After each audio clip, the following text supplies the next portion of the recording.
Bismillahirrahmanirrahim. Assalamualaikum warahmatullahi wabarakatuh. Alhamdulillahi rabbil alamin. Wassalatu wassalamu ala ashrafil anbiya'i wal mursalin Sayyidina wa maulana Muhammadin wa ala alihi wa sahbihi ajma'in. Amma ba'd. Faqad qala Allah Ta'ala fi kitabihil azim wa lanabluwannakum bi syai'in minal khawfi wal ju' wa naqshin minal amwali wal anfusi was samarat wa basyiris sabirin alladzina iza asabathum musibah qalu inna lillahi wa inna ilaihi raji'un. Shadaqallahul azim.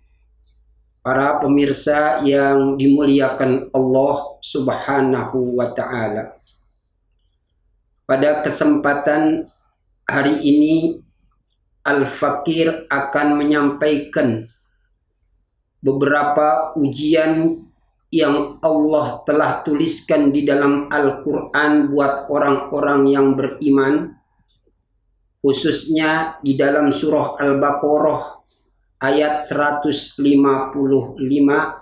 yang pada hari ini atau dalam kesempatan ini Al-Fakir akan sampaikan. Ma'asyiral muslimin rahimakumullah. Kita sekarang ini semuanya sama-sama melihat, mendengar, dan bahkan mendapatkan ujian yang kita dapatkan di dunia ini. Ujian yang Allah berikan kepada manusia ini tentunya semuanya pada dasarnya ada jalan keluarnya.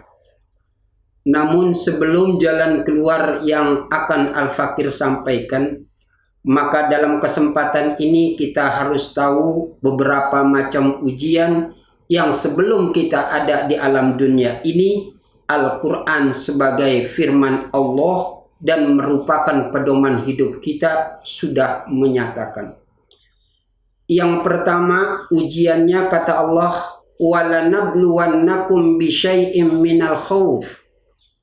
Setiap manusia yang Allah hidupkan di alam dunia ini, maka tidak terlepas daripada ujian yang pertama adalah ujian rasa takut. Apabila ujian rasa takut ini nantinya akan mendatangkan dampak positif, maka inilah hal yang menjadi kebahagiaan bagi kita. Namun apabila ujian rasa ketakutan ini mendatangkan sifat yang namanya negatif, maka nantinya akan merugikan diri kita. Contoh darah hadirin yang dimuliakan Allah Subhanahu wa ta'ala. Sekarang ini kita lihat luar biasanya virus corona, yang mana kita ini lihat semuanya dari mulai anak-anak sampai orang tua takut keluar rumah, takut berjabatan tangan, baik berjabatan tangan dengan kedua orang tua kita, dengan saudara kita, dengan guru kita, maupun dengan teman-teman kita. Semuanya itu dirasakan adanya rasa ketakutan, yang pada akhirnya dengan adanya rasa ketakutan yang begitu mendalam dan melekat di dalam diri hati kita ini, maka pada akhirnya kita kerjakan hal yang tidak baik itu. Kita lihat sekarang ini anak-anak sudah jauh dari orang tuanya, dimulai tidak bersalaman. Anak-anak sudah jauh dengan gurunya karena dia sudah tidak lagi bersalaman dengan gurunya. Anak-anak sudah tidak lagi bersalaman dengan temannya karena mereka masing-masing takut kalau dia salaman maka yang akan mendatangkan adalah yaitu dampak negatif yang kita kenal sekarang itu virus corona. Darah hadirin yang dimuliakan Allah Subhanahu wa taala.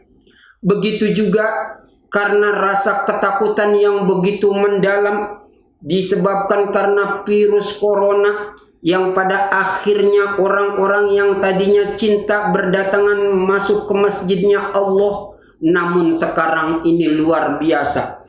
Dia takut melangkahkan kedua kakinya. Dia takut melihat kiblat sebagaimana dia sholat. Dia takut berzikir di dalam masjid. Karena apa?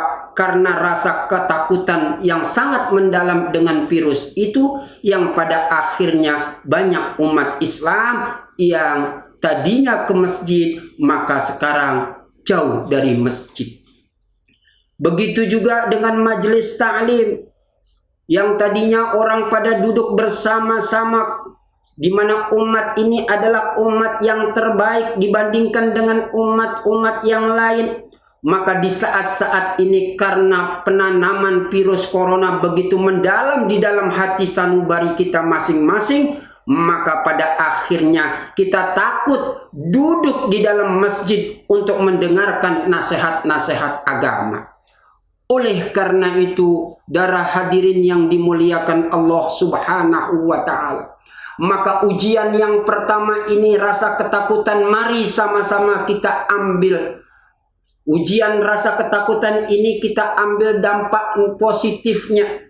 Jangan sampai kita dengan hadirnya virus corona ini, maka tampillah rasa ketakutan kita yang berlebihan sehingga kita jauh dari Allah Subhanahu wa taala.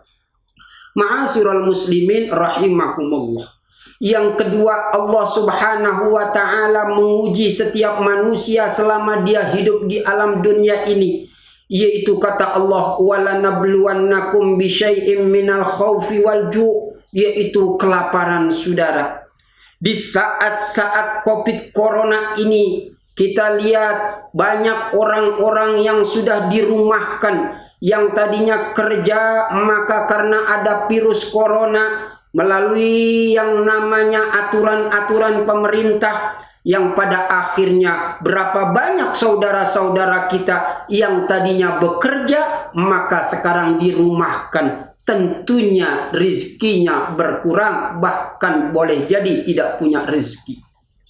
Maka dengan adanya hal yang demikian ini, sehingga yang kita khawatirkan adalah sebagaimana sabda Nabi kita Muhammad sallallahu alaihi wasallam, kadal fakru ayyakuna kufran. Hampir-hampir kalau seandainya manusia hidup di alam dunia ini untuk memenuhi kebutuhan di alam dunia ini, terutama adalah keuangan, maka mereka tidak punya uang.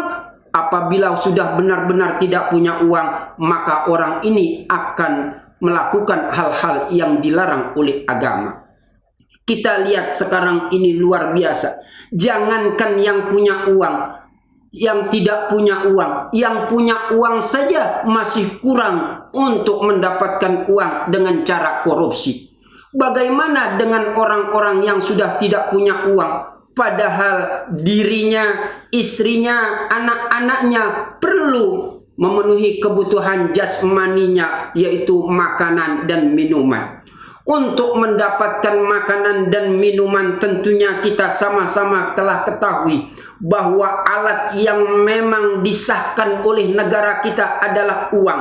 Kalau kita tidak punya uang, bagaimana kita akan mendapatkan makanan? Bagaimana kita akan mendapatkan minuman? Yang pada akhirnya perut membutuhkan makanan, perut membutuhkan minuman. Karena tidak ada uang, maka jalan keluarnya tanpa didasari dengan iman lagi, yang pada akhirnya kita lihat pembegalan, penjamretan, nyolong, dan sebagainya, dan sebagainya.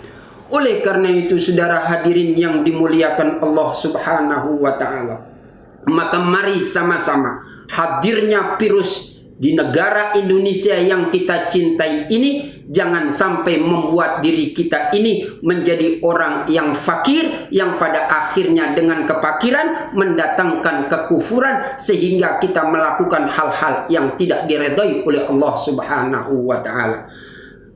Ma'asyiral muslimin rahimakumullah. Yang selanjutnya kata Allah, wala nabluwannakum bisyai'im minal khaufi wal ju' wa naqsim minal amwali wal anfusi was samarat.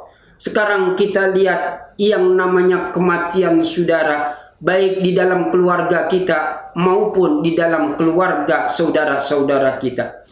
Mati adalah sudah menjadi yang namanya firman Allah Subhanahu wa taala. Sebelum kita ada, ayat sudah mengatakan kullu nafsin za'iqatul maut. Oleh karena itu, sebelum kita berangkat dari alam dunia menuju alam barzah ini, maka mari sama-sama kita persiapkan diri kita untuk melakukan amal baik, sehingga nanti alam kubur kita dengan amal baik yang tadinya gelap menjadi terang, yang tadinya sempit menjadi luas, yang tadinya kotor menjadi bersih, dan segala-galanya menjadi nikmat buat kita, yaitu alam kubur kita apabila kita lakukan dengan amal-amal soleh selama kita hidup di alam dunia.